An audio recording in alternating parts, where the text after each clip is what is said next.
central India, July 2014.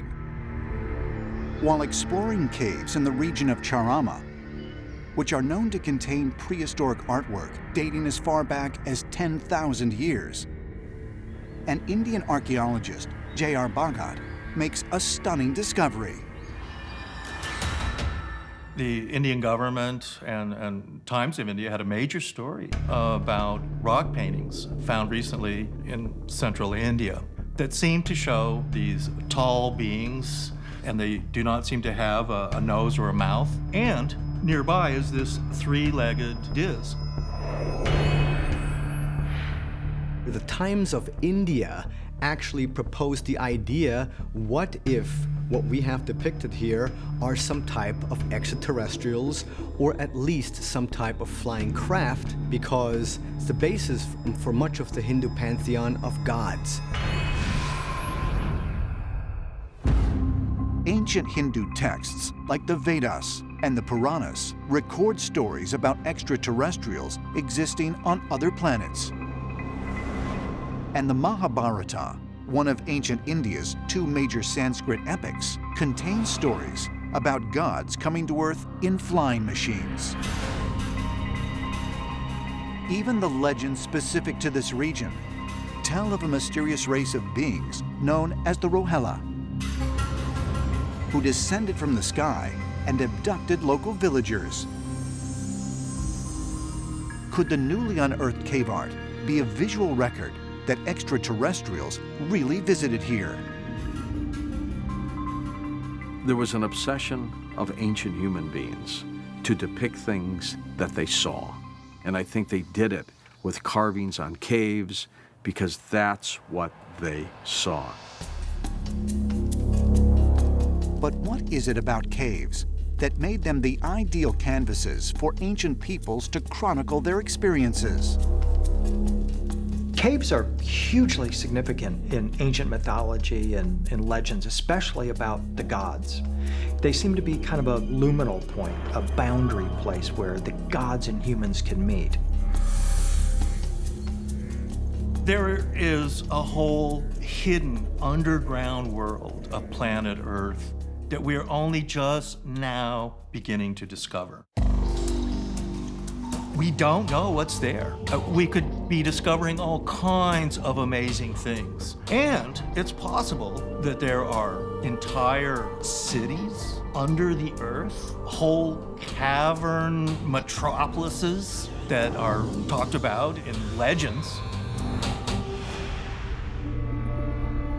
But while ancient cave art often reveals the type of animals our earliest ancestors encountered and their means for hunting them, there is a surprising number of depictions of strange-looking figures and objects that defy any conventional explanation. In Australia, the Wandjina people, they painted images on their caves, which eerily looks like the so-called greys of alien abduction lore today.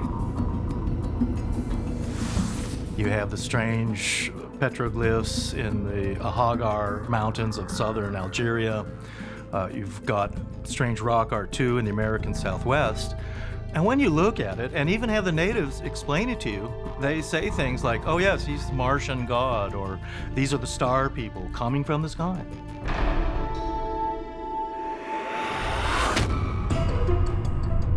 How do we explain so many different cultures across thousands of years and thousands of miles, producing such consistent visual representations? The ones that were discovered in some of the African caves, it's too similar to what has been discovered on every continent for it to be complete coincidence. So it's this whole idea of the spark of initial inspiration. What is it that they witnessed? And could it be that they witnessed extraterrestrials? One of the more intriguing aspects of the cave paintings that seem to show aliens is, why are they inside caves? This has sort of given rise to the theory that maybe these aliens perhaps have permanent bases on the planet underground, Maybe ancient man saw them coming out of some of these caves and caverns and then realized there was a relationship between the aliens and the caves. The Lascaux Caves, southwestern France. Discovered in 1940 near the village of Montagnac. This cave complex is covered in Paleolithic paintings dating back more than 17,000 years. Anthropologists believe ancient shamans used these subterranean chambers to perform sacred rituals.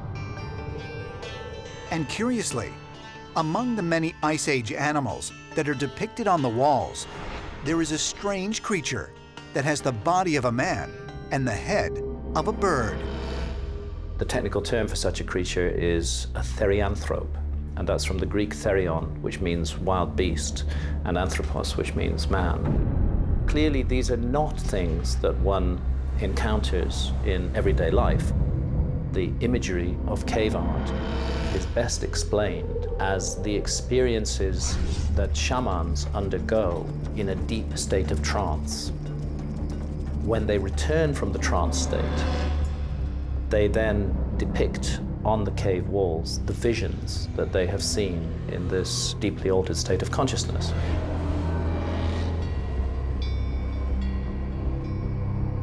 The birdman found in Lascaux is reminiscent of one of the Egyptians' most important gods, Thoth. It is also consistent with the depiction of the Sumerian sky gods, the Anunnaki. But is it mere coincidence that these shamans are encountering the same types of beings while in a trance that the world's earliest civilizations depicted as their gods? In all of these different indigenous cultures around the world, there are remarkable similarities of what types of beings people claim to be meeting when they go out of body. This suggests that in the dream plane and in the shamanic state, there is in fact a real place that we are going and real beings that we are encountering when we get there. This is where the ancient astronaut theory suggests that they were the same teachers, the teachers that went to all the ancient cultures and brought them the basics for what we've accomplished today. But there was a big noticeable change in human behavior around 40,000 years ago, exactly at the time that our ancestors begin to manifest the first amazing cave art. But what is clear is that it's not a coincidence, that at the moment that the cave art begins, we also witness in the archaeological record a radical change in human behavior. In July 2021, ancient astronaut theorists Giorgio Tsoukalos and William Henry traveled to Rock Art Ranch in Winslow, Arizona, to investigate one of North America's most extensive collections of petroglyphs. Joining them is esteemed Navajo tribal ranger John Dover. It's so great to meet you because 31 years you've been a tribal Navajo ranger, is that correct? Yes, I started in 1980 to 2011 and worked most of the reservation up there to 27,000 square miles. Wow. This ranch is very unique because there is so much archaeology here. Well, we're sure excited to be here to get eyes on it with you. Okay, well, let's go take a look. All right.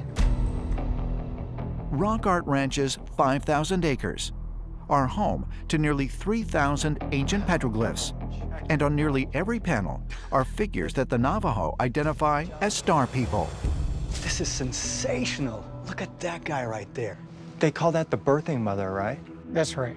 Very fascinating because I'm looking at that and immediately my mind goes around the world. Absolutely. This is a depiction of a mother goddess. Yep. It's like those big giant statues that were found over in Europe. Right. In the northwest Kimberley region of Australia, ancient cave art depicts beings called the Wangina, the sky heroes of one of Australia's indigenous clans. The stories behind the Wanginas goes that they descended from the sky and gave knowledge and jump-started civilization in Australia thousands and thousands of years ago. And the Wanjinas are incredible because they have these gigantic heads and these long bodies and these arms. It seems as if they're inside some sort of a pressurized suit. There are similar figures all around the world. Big bulbous heads, big bodies floating up in the sky. In Japan, we have the same things. In Africa, in Europe, in North and South America. So my suggestion is that the extraterrestrials that came to Earth thousands and thousands of years ago didn't just visit Australia.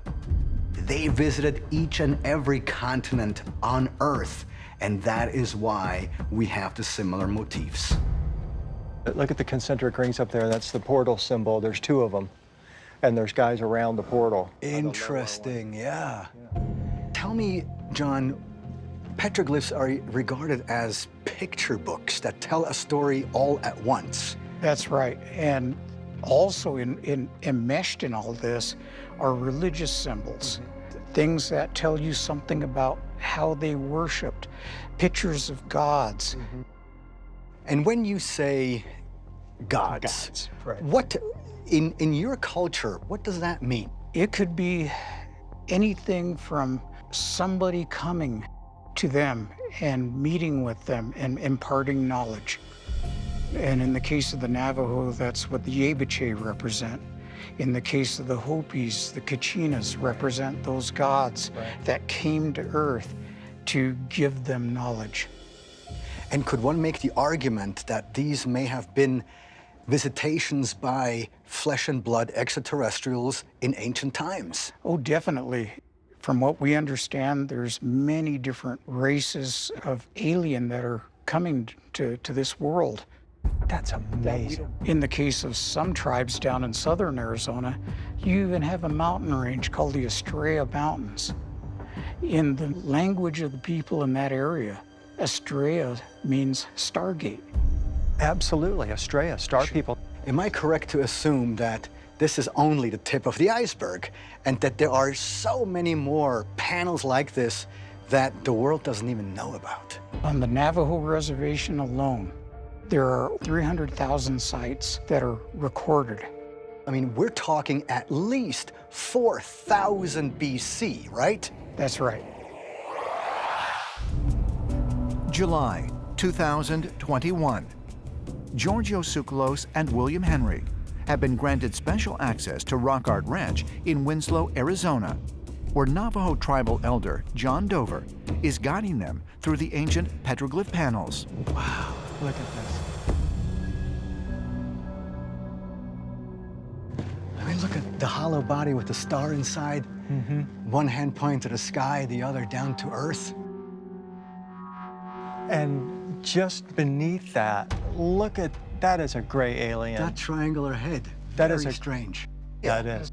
You have all kinds of different types of figures, different representations of gods. Right. I mean, what we have to fill in with our imagination is that these beings off the wall, 3D, walking amongst the people. They're interacting with these beings. Right. We don't know if it's the same time. Right. Or it could be different times. That's mind-blowing. I'm so intrigued by that double helix up there, too, beside the trapezoidal figure. I mean... As if to indicate, because of the creature on the left, DNA, you know, had something to do with this. That's right. Giorgio, when you see the guy with the trapezoidal body, and you see the curvy lines on the body, that always symbolizes, like, vibration. Okay. The Anunnaki wore cloaks that had those kind of curvy lines all over. Right. And so here we have a clear symbolic connection with the Anunnaki on this figure.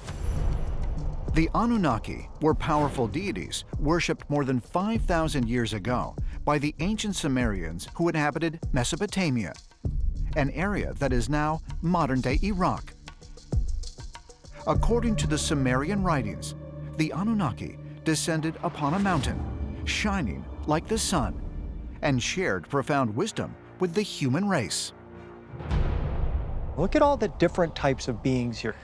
And then all the way across there, you've still got even more variety. I mean, this is almost like a meeting place of all these different worlds and different beings. So, you know, you have giants, you have little people, and the giants and the little people are talked about in the other world that they came from before they came to this world. No, and this is the same with Sago Canyon up in Utah. You have these massive, massive carvings and petroglyphs. So the fact that we have these virtually identical motifs, to me, suggests they were all taught by the same teachers. And the guy here with the horns, which could be rays, right next to the gray alien, he's got horns or rays coming off of his head. You see that at Valcamonica in Italy. Yes, see you it do. All kinds of different places. And again, pointing to the idea that these could be luminous or radiant beings that they're portraying. And seeing creatures here having, for example, 3 fingers, you know, as far as I know, except for a couple of reptiles, there aren't any 3-fingered creatures, you know, so, and especially nothing humanoid. Right. So again, our ancestors had impeccable powers of observation. That's all they did all day. They observed. And so your estimation then too is that this was not a bunch of kids, you know, on a Saturday night not knowing what to do. Absolutely not. These were people that came here with a purpose. And the purpose was to put their history on the wall, showing where they came from, where they were going.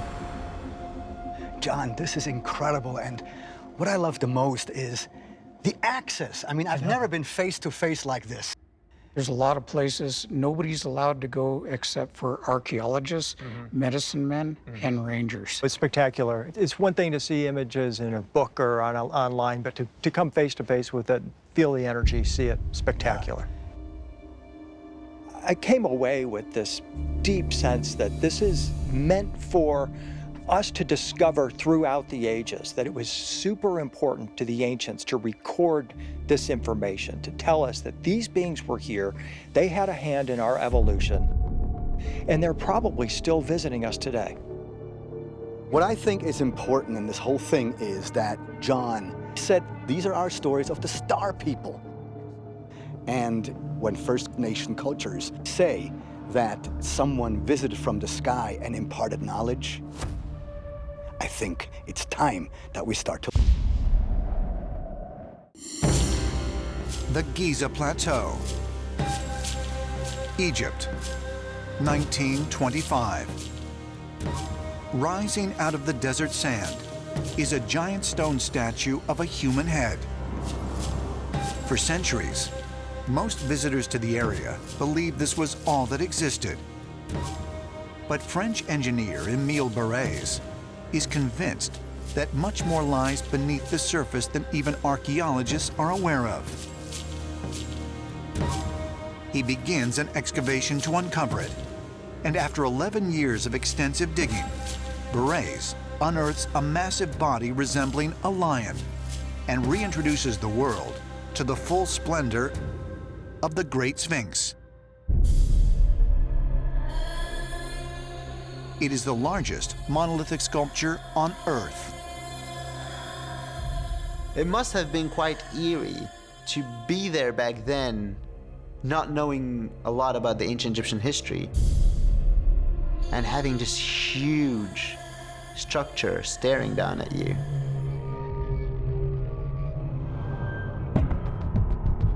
Facing east toward the rising sun, the Great Sphinx is located nearly half a mile from Egypt's 3 largest pyramids. It is carved from a single piece of limestone bedrock and stands over 60 feet tall and 240 feet long. People have asked themselves for centuries, what was the Sphinx for? Why was it built? There is a story behind it, but what is the story? The Sphinx is arguably one of the most studied monuments in the world. Yet it remains one of the most mysterious. There are no inscriptions on the Sphinx to indicate who built it or why. But most Egyptologists date it to 2500 BC, the time of the pharaoh Khafre, or Khephren, as he is known by Greek scholars. The dating is based on a mention of Khafre on a tablet found between the paws of the Sphinx. But this tablet, known as the Dream Stela, also tells the story of a pharaoh who came 1,000 years later, King Thutmose IV. King Thutmose IV comes in the New Kingdom, which we believe is more than 1,000 years after the time the Sphinx was sculpted. He made this stela to tell his story.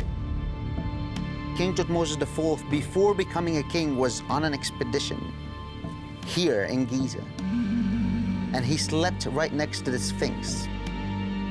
And back then, the Sphinx was covered in sand all the way up to its head. And in his dream, the Sphinx came to him. The Sphinx spoke to him and said that if he would uncover the Sphinx from the burial in sand, he would then end up as pharaoh. Now, he was the son of a pharaoh, but was not the heir. Thutmose IV ended up with that throne after this dream. The Sphinx itself speaks to a future pharaoh, and the history of ancient Egypt is altered by this fact. The Sphinx told King Thutmose IV in his sleep, right here in that line, that everything that the eye of the Lord illuminates will be his. He cleared all the sand surrounding the Sphinx, and Thutmose IV then became the king. So the Sphinx kept its promise. Now, the amazing thing about this is that we learn of what's called the flashing eye of the Lord. What is the flashing eye of the Lord? This sounds like some kind of technology that is in communication with the Sphinx, or perhaps channeled by the Sphinx, that could ensure the prosperity of Thutmose IV. If the story on the Dream Stela is true, the Sphinx not only ensured the prosperity of Thutmose IV, but of perhaps the most important dynastic family in the history of the Egyptian Empire. Thutmose IV was actually the grandfather of Akhenaten. Akhenaten was considered a heretical pharaoh.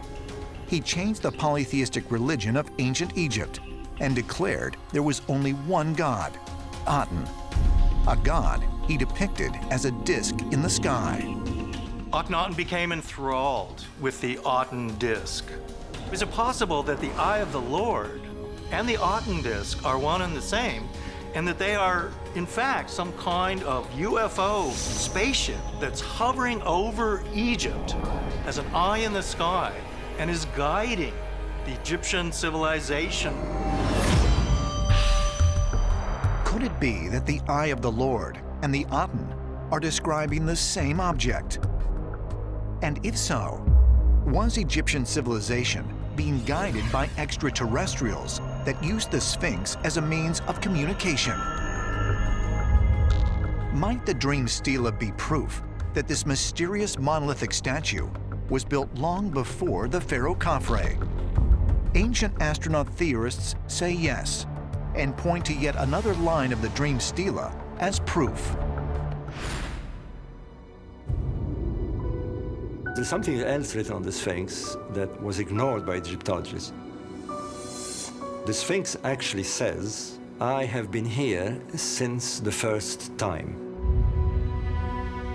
Now, the word in ancient Egyptian for first time is Zep Tepi. And what they meant by this is the time when Osiris had come at the beginning of their civilization. The Egyptians talk about a golden age that existed 12,500 or so years ago. This is something that goes back at least 8,000 years before the current accepted chronology of Egypt. At that time, the gods mingled or walked with men. Brisbane Water National Park, New South Wales, Australia. The Bulgandri Preservation Site is one of numerous sacred indigenous locations where ancient rock art and engravings can be found. Many are believed to date back thousands of years. In February 2016, researcher and publisher Giorgio Tsoukalos traveled to Australia to meet with Aboriginal elder Kevin Garvey Duncan to learn about one of the oldest carvings that can be found here. So what are we looking at here? So this image is an actual image of what we say is our Godfather creator being, Bayami. That's what our people believe. Okay. Bayami came from a place that we call the Morning Star within the Mirrabooka. Mirror means stars and Booka means river. It is the Milky Way that flows across the night sky. No kidding, okay. And so he is one of those sky heroes that has descended from the Milky Way? Yes. He's a sky hero. And Bayami is carved in the manner that you see them in. He has his arms out and he holds the moon in one hand and the morning star in the other, which is a bit like what we call planet Earth. And these are the two moons which exist around the morning star in the Mirrabooka that Bayami came from. And this is the canoe. He sailed through the river of life in the Mirrabooka across the sky. Sailed through the Milky Way? Yes, he sailed through the Milky Way. And this was his vessel that he sailed and he landed to the earth. And he crushed the top of the mountain, which is the sacred mountain of Mount Yango, not far from here. And when he landed, they said the fire came from his feet and it burnt the top of the mountain and all around it every time he landed. So the landings were always associated with a lot of noise, smoke, and fire? Yes. The fire trail that was left when Bayami was leaving the top of the mountain into the sky world, when Bayami had left, was so bright. People interpret that as a spaceship of some kind that's coming and going. But this is the way we simply interpret Bayami's spaceship. Right, but it's because the vocabulary didn't exist at the time. Yes. So to me, those are all wonderfully poetic ways to describe eyewitness accounts of things that were incredible. Yes. This site is considered around 8,000 to 10,000 years old. Wow. These carvings, these rock paintings, these are our books. They are considered to be basically truth.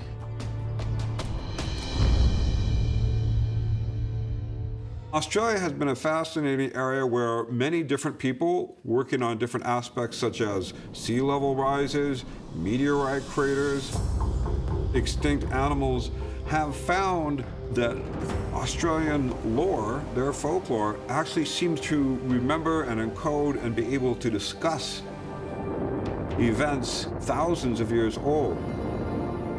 In some cases, 7,000, 10,000. We just don't really see that sort of thing very often in the world in terms of this incredible long accumulation of knowledge. There are stories of events that happened 12,000 years ago, maybe older, have now been verified by the geological record.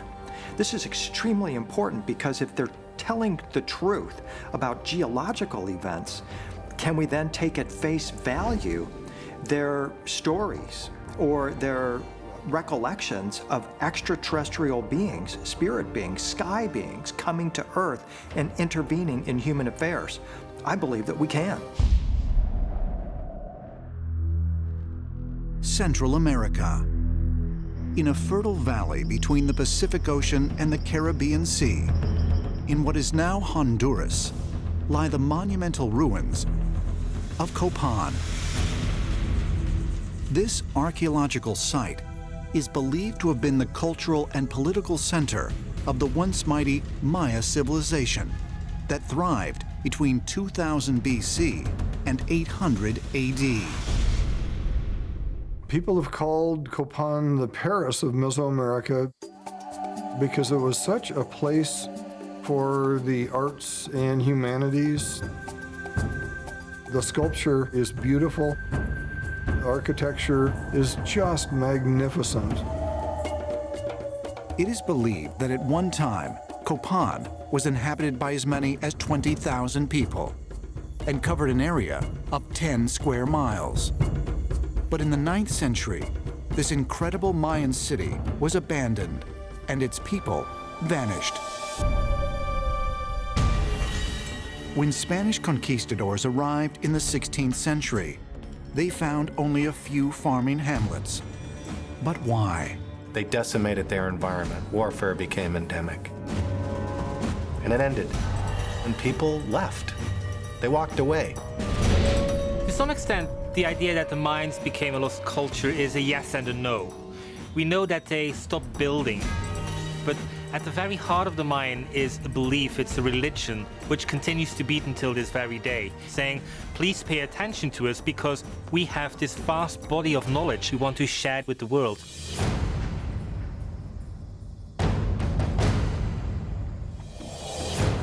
At Copan, the Maya had built a complex of monuments, temples, and plazas, as well as sculptured stone pillars depicting ancient kings. The Maya were also one of the earliest ancient civilizations to create a written language. In the last 20, 30 years, there's been a huge advance in decoding of their hieroglyphs. This is something that's happened in our generation. It's still ongoing. Might a closer look at the Mayan stone carvings and their hieroglyphs provide proof of contact with extraterrestrials at Copan? According to ancient astronaut theorists, the answer is yes.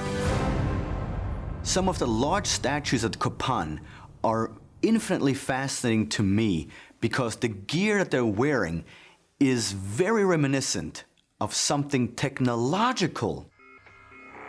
One of the figures has a box with tubes coming out and buttons and just very weird things.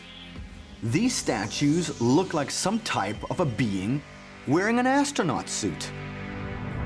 And in my opinion, that means that we were visited by some type of extraterrestrials who were very similar in appearance to us. Because according to the ancient texts, we were created in their image.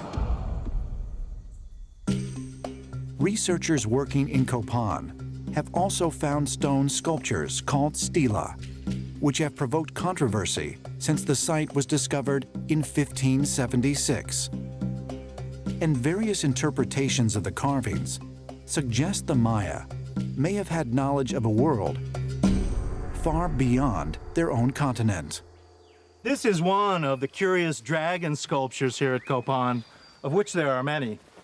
In fact, these very oriental statues would look right at place in China or some other oriental country.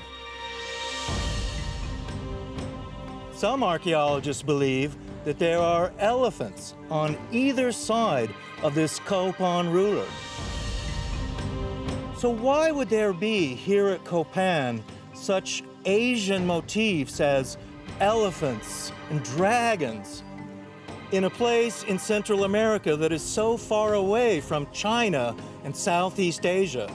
Is there some kind of extraterrestrial connection between the Mayans and the Chinese, and an origin for both that comes from the stars?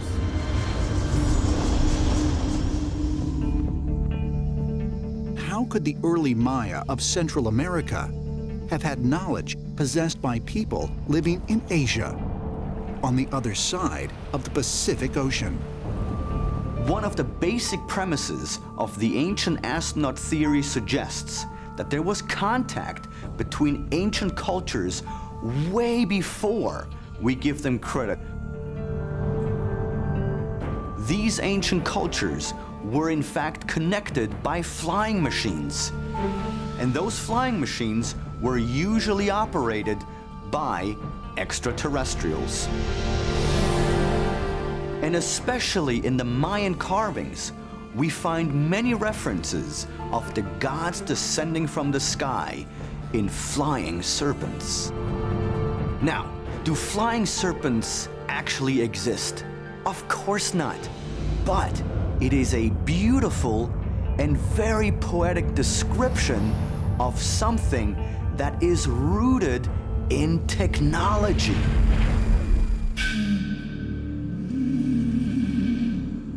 Do the many strange carvings found at Copan really provide proof of contact between the Maya and otherworldly beings? And if so, might that contact have produced offspring that could also be traced to an extraterrestrial source? On the west side of the main temple at Copan stands a 63-step structure known as the Hieroglyphic Stairway. It contains more than 1,200 stones, carved with symbols that record the history of the kings of Copan. This hieroglyphic stairway is the longest Mayan inscription in the world. It emphasizes the divine right of the 16 rulers of the Copan dynasty to rule their subjects, a power given to them by the gods. The hieroglyphic stairway mentions the various rulers of Copan and talks about them in a semi-divine sense. So they are human, they're mortal, but they are much more than that. They are royal. They have a spirit in their blood, in Maya called a chutlel. A chutlel is in the blood and is the most powerful thing to get access to the supernatural. So a king's chulel, when shed in a bloodletting ceremony and burned with copal incense, goes up into the heavens and takes a message to the deities, and they did things for the Maya. Could the Maya rulers really have been the descendants of extraterrestrials, as ancient astronaut theorists believe? Perhaps conclusive evidence can be found in what is widely believed to be the most advanced celestial calendar system of ancient times. The Mayas had the most precise calendar of all the people in antiquity, even the Babylonian, the Sumerian. They did not only observe our planetary system, they observed Orion, they observed Sirius, and other faraway systems. One of the things that sets the Maya apart was their ability to monitor the passage of astronomical events and to track the movements of constellations, to predict eclipses. They really developed some of this knowledge and skill to a pretty high degree. It's remarkable.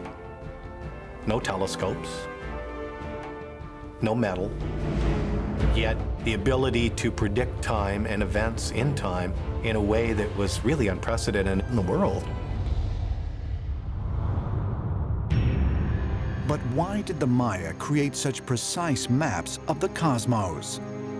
According to ancient astronaut theorists, the Mayans' knowledge of the stars, in fact, came to them from the stars, brought by extraterrestrial beings.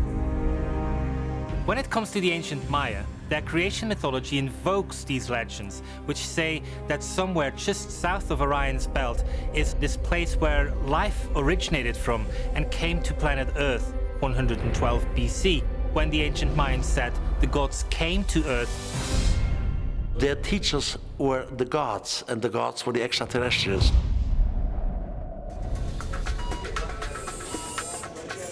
(2012), Houston, Texas. Doctors use robotic technology to perform complex heart surgery through incisions no larger than a keyhole.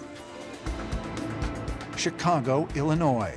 An amputee climbs 103 floors using a thought-controlled bionic leg. At the University of Iowa, researchers develop technology that fabricates custom body parts using 3D printers. In the last 100 years, scientific advances have dramatically improved mankind's ability to heal itself. More, in fact, than at any time in the last 5 centuries. Throughout history, medicine is about correcting physical problems, restoring a patient to health, relieving suffering. We've seen tremendous advances over the last 3 decades, but there was a remarkable degree of sophistication and a surprisingly high success rate achieved by prehistoric surgeons. Many of the procedures of modern medicine are derivatives of the ancient operations. Evidence of advanced medical procedures practiced in the ancient world has been found everywhere, from carvings on the walls of temples to skeletal remains all over the world. But just who were the practitioners of this extraordinary science? And where did their knowledge of the human body come from? Most cultures around the world thought that if something was physically wrong with you, it probably also related to something perhaps spiritually wrong with you. And so we also find that physicians or healers very often were not just healing the body in our mundane sense, but also healing the soul.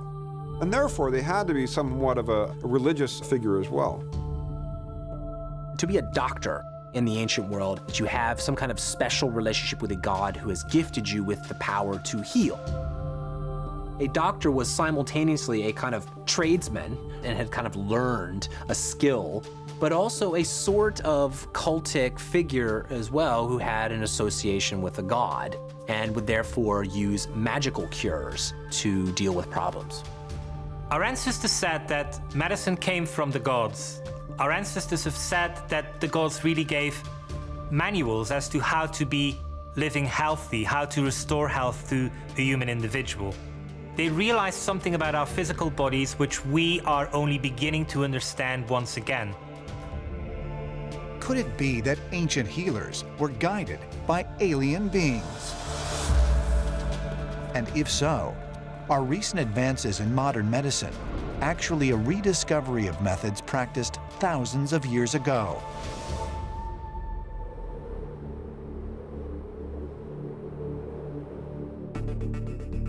Saqqara, Egypt. Here, across from this towering step pyramid, lies the physician's tomb, also known as the tomb of Ankh-Mahor. According to archaeologists, it was built more than 4,000 years ago for one of the most important officials of the ancient Egyptian civilization. I'm taking you inside the physician's tomb, where you get a glimpse of how they performed complex medical and surgical operations in ancient times. But what's amazing about this tomb is that the physician, Ankh-Mahor, lived 4,300 years ago. And he performed very complex surgical and medical operations. We can see here a circumcision 2,000 years before the Bible. And here we see a scene of reflexology. We can see them muscling and flexing the muscles. Also here, an amazing operation, a surgical operation on the hand. It is even suggested that they may have had brain surgery, removing tumors. But where did they get the knowledge from? Well, they say that they got it from Thoth, the god of wisdom and science, who brought to them all the knowledge from the gods. Known for his abilities in science, magic, and medicine, Thoth was worshipped for centuries as the god of wisdom and healing. According to ancient myth, this divine physician healed the eye of the Egyptian god Horus after his uncle Set gouged it out in an epic battle for power. As a result, the eye of Horus became an important symbol of restoration and good health. But was Thoth only a mythical deity, as mainstream scholars believe? Or might he have been something or someone who actually existed? Ancient Egyptian medicine was anything but primitive. There are clear examples of energetic medicine that are beyond our technological capabilities. It seems as if these technologies were brought in and were given to them as a complete package, rather than something that developed out of a society that before then had been extremely primitive. And the Egyptians themselves said that Thoth was responsible for this. But who or what was Thoth? Might he have been not a divine being, but an alien visitor, one possessing advanced scientific knowledge? In the Egyptian pantheon of gods, Thoth is the one with the head of an ibis, but the body of a human being. He was the Egyptian father of medicine, meaning he descended from the sky and he gave them that knowledge. Might Thoth have been not a divine being, as the Egyptians believed, but an alien visitor who possessed advanced scientific knowledge? One from whom the Egyptians learned their ability to heal. Perhaps the answer can be found by examining the story of one of the most advanced surgeons in the history of India. Varanasi, India, 500 miles southeast of Delhi. Located on the banks of the Ganges, Varanasi is one of the oldest cities on Earth, a city that, according to legend, was founded by the gods.